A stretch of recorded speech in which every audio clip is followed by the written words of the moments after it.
बिस्मिल्लाहिर्रहमानिर्रहीम, अस्सलाम वालेकुम वरहमतुल्लाहि वबरकातुहू। मैं उम्मीद करता हूँ आप लोग सब खैरियत से होंगे। तो ये जो वीडियो है बड़ी इंपॉर्टेंट वीडियो है।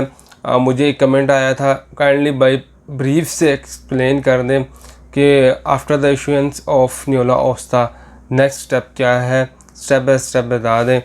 इसके अंदर अभी तक जिन जिन भी लोगों के नियोला ओस्ता इश्यूज़ हुए हैं, पहला स्टेप ही बहुत इंपॉर्टेंट होता है। अगर आप पहले स्टेप में मिस्टेक करते हो तो एट द एंड जाकर आपके लिए बड़े प्रॉब्लम्स हो सकते हैं। तो आप सब लोगों को चाहिए कि पहला स्टेप से ही अगर आप अपने मैटर्स को सही डायरेक्शंस पे रखते हैं तो on the day of appointment आपके लिए प्रॉब्लम्स नहीं होंगे। तो वीडियो को शुरू करने से पहले आपसे रिक्वेस्ट है कि चैनल को सब्सक्राइब कर लीजिएगा। तो जो जैसे ही इटली से नियोला ओस्ता इशू होता है रिलेटेड टू फैमिली वीज़ा, चाहे वो फैमिली हो या चाहे वो वर्क परमिट से रिलेटेड हो, तो जैसे ही नियोला ओस्ता इशू होता है तो सबसे पहले काम आपने क्या करना होता है। उसमें सबसे पहला काम ये होता है कि आपको, अगर आपकी वाइफ है यहाँ पर, तो आपको 4 डॉक्यूमेंट चाहिए। नंबर 1 पे मैरिज रजिस्ट्रेशन सर्टिफिकेट, निकाहनामा, FRC और बर्थ सर्टिफिकेट। जो यहाँ पर पर्सन है उसका ही बर्थ सर्टिफिकेट। इन 4 डॉक्यूमेंट्स की ज़रूरत है। और अगर आपके बच्चे हैं 1 2 3 4 5 जितने भी बच्चे हैं तो उन सभी का अलहदा से ही बर्थ सर्टिफिकेट चाहिए होता है। ये डॉक्यूमेंट्स को आपने सबसे पहले इसकी तसहीह करनी है, इसकी करेक्शन करनी है। इसके 2 तरीक़ेकार होते हैं। ये चले समझ लें कि 3 तरीक़ेकार होते हैं। फ़र्स्ट ऑफ़ ऑल, अगर आपके पास इतनी नॉलेज है कि आप इटली एम्बेसी की चेकलिस्ट के मुताबिक जो है इसकी करेक्शन कर सकते हैं, तो नंबर 1 पे आप तो वो कर सकते हैं, यानी कि सेल्फ़ करेक्शन कर सकते हैं डॉक्यूमेंट्स की। नंबर 2 में ये होता है, आपने जिस भी एजेंट को या जिस भी कंसल्टेंट को हायर किया होता है उसको आप सारे डॉक्यूमेंट्स देते हैं। लाइक्स मैं अपनी बात करता हूँ, अगर आप हमें हायर करते हो तो हम आपसे ये 5 डॉक्यूमेंट, ये 4 डॉक्यूमेंट्स आपसे डिमांड करेंगे। पाकिस्तान के अंदर जो आपका पर्सन है, स्पाउस है, उसका शनाख्ती कार्ड, पासपोर्ट डिमांड करेंगे। और जो भाई बाहर बैठे हुए हैं उनका शनाख्ती कार्ड, पासपोर्ट, कारता से जोड़ना, ये सारे डॉक्यूमेंट्स चाहिए होते हैं। A to Z इनकी करेक्शन होती है। नंबर 1 कॉलम से लेकर नंबर 25 कॉलम्स तक निकाहनामा की, मैरिज सर्टिफिकेट की, FRC की, बर्थ सर्टिफिकेट की, अकॉर्डिंग टू सजोर्नो, कारता, पासपोर्ट, CNSC, इसके मुताबिक डॉक्यूमेंट्स की मैचिंग की जाती है। कोई मिस्टेक हो तो उसको हाईलाइट किया जाता है। ये तो दूसरा तरीक़ाकार। नंबर 3 तरीक़ाकार ये है कि अगर आपकी किस्मत अच्छी है, आपको चांस मिल जाता है जारी के अंदर जाने का सुबह सुबह के टाइम, तो वहाँ पर आप, उनकी भी फ़ीस होती है, वो फ़ीस पे करके यही जो डॉक्यूमेंट्स मैंने आपको बताया आप उनकी चेकिंग करवा सकते हो। ये सारे तरीक़ाकार नंबर 1 स्टेप अगर आपका ठीक हो जाता है तो इसके आगे आपके जितने भी काम है वो आसान हो जाएंगे। तो फर्स्ट स्टेप पे जब आपके डॉक्यूमेंट्स की करेक्शन होती है, आप मुतमिन हो जाते हैं कि अब इसके अंदर कोई मिस्टेक्स नहीं है। यूनियन काउंसिल की stamp, signature, phone number, CNSC number, इनकी डेट्स वगैरह, जो आपके लेटेंट्री के मैटर्स हैं वो, आपकी डेट ऑफ बर्थ, आपके father name, mother name, husband name, जो चिल्ड्रन नेम, वो सारे के सारे करेक्ट हैं, आप 100% श्योर हो जाते हो। तो उसके बाद जो नेक्स्ट स्टेप होता है वो ये होता है कि एक फ़ाइल प्रिपेयर करनी होती है जो कि मूफ़ा से आपको टेस्ट करनी पड़ती है। अब जिन लोगों को मूफ़ा का नहीं पता उनको मैं बता देना चाहता हूँ।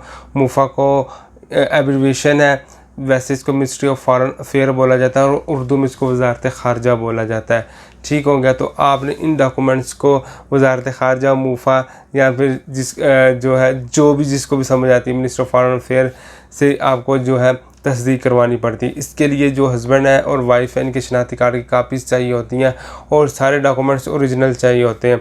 तो ये डॉक्यूमेंट्स सेकंड स्टेप में जाते हैं मूफ़ा में और वहाँ पर जाकर इनकी अटेस्टेशन होती है। अच्छा, जो मूफ़ा से अटेस्टेशन कराने के 2 तरीक़ेकार हैं। नंबर 1, अगर आप सेल्फ़ खुद जाते हैं तो आपका अब वो अटेस्टेशन कर देंगे। नंबर 2 ये होता है कि आप वाया कोरियर जो है अटेस्टेशन करवा सकते हैं। नंबर 3 में अगर आप हमें भी देते हैं तो हमने भी वाया कोरियर ही जो है मूफ़ा में सेंड करने होते हैं, तो वहाँ से अटेस्टेशन होकर जब हमें मिलते हैं तो फिर आपको प्रोवाइड कर देते हैं। तो ये तरीक़ेकार होते हैं मूफ़ा से करवाने ये। इसके बाद नंबर 3 स्टेप जो आता है वो आता है ट्रांसलेशंस का। यहाँ पर आपको पाकिस्तान में बेशुमार ट्रांसलेटर मिल जाते हैं, बट इटली एम्बेसी ने स्पेसिफाइड किया हुआ है चंद ट्रांसलेटर्स को, वहीं से ही आपको जो है ट्रांसलेशन जाकर करवानी पड़ती है। तो ट्रांसलेशन से रिलेटेड अगर आप हमारी कंसल्टेंसी लेते हैं तो हम आपको इंशाल्लाह कंसल्टेंसी प्रोवाइड कर देंगे। उनके नॉमिनेटेड जो अदारे हैं वहीं से ही ट्रांसलेशन करवा कर आपको प्रेजेंट कर देंगे। तो जो उनके नॉमिनेटेड अदारे हैं वहाँ से ट्रांसलेशन आपको करवानी पड़ती है। ठीक हो गया। तो ये तो नंबर 3 स्टेप तक हो गया। इसके बाद बारी आती है अपॉइंटमेंट की। अपॉइंटमेंट का जो प्रोसेस है वो ज़रा नंबर 4 स्टेप जो है अपॉइंटमेंट्स का वो ज़रा लॉन्ग प्रोसेस है। इस सिलसिले में प्रॉपर तरीके से एक फ़ाइल क्रिएट करनी होती है। जितने भी डॉक्यूमेंट्स होते हैं उसको रीअरेंज करके ऑनलाइन रिक्वेस्ट फॉर्म और आप कह सकते हैं कि ऑफलाइन रिक्वेस्ट फॉर्म्स वगैरह फ़िलअप करने होते हैं, डिलेगा वगैरह होता है वो फ़िलअप करना होता है। और आपको जो VFS ग्लोबल है वहाँ पर जाना होता है। वहाँ पर जाकर आपको अकाउंट क्रिएट करना होता है।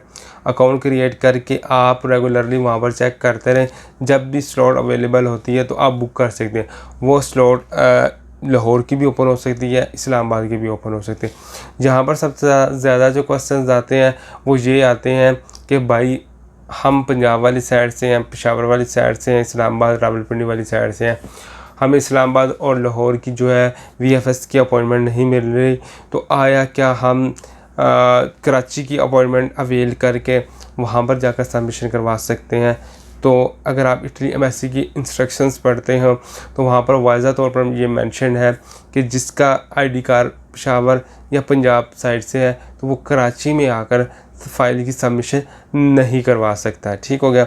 बेशुमार एजेंट्स हज़रात हैं वो आपको अपॉइंटमेंट ले देते हैं बट वो होती कराची की है तो उसका कोई फ़ायदा नहीं होता। तो कराची के लिए आप ना ही समझें। ठीक हो गया। वहाँ पर जो है जाकर आपकी जो है सबमिशन वगैरह नहीं होनी। पहला तरीक़ाकार तो यही मैंने आपको बताया है कि आप VFS के थ्रू जो है अकाउंट बना के रेगुलरली चेक करते रहें। जहाँ पर आप शेड्यूल्स आप पूछना शुरू हो जाएंगे कि ये ओपन कब होती है तो हमें इसका कभी भी पता नहीं चलता कब ओपन होती है और ना ही कोई इसका प्रॉपर टाइम है।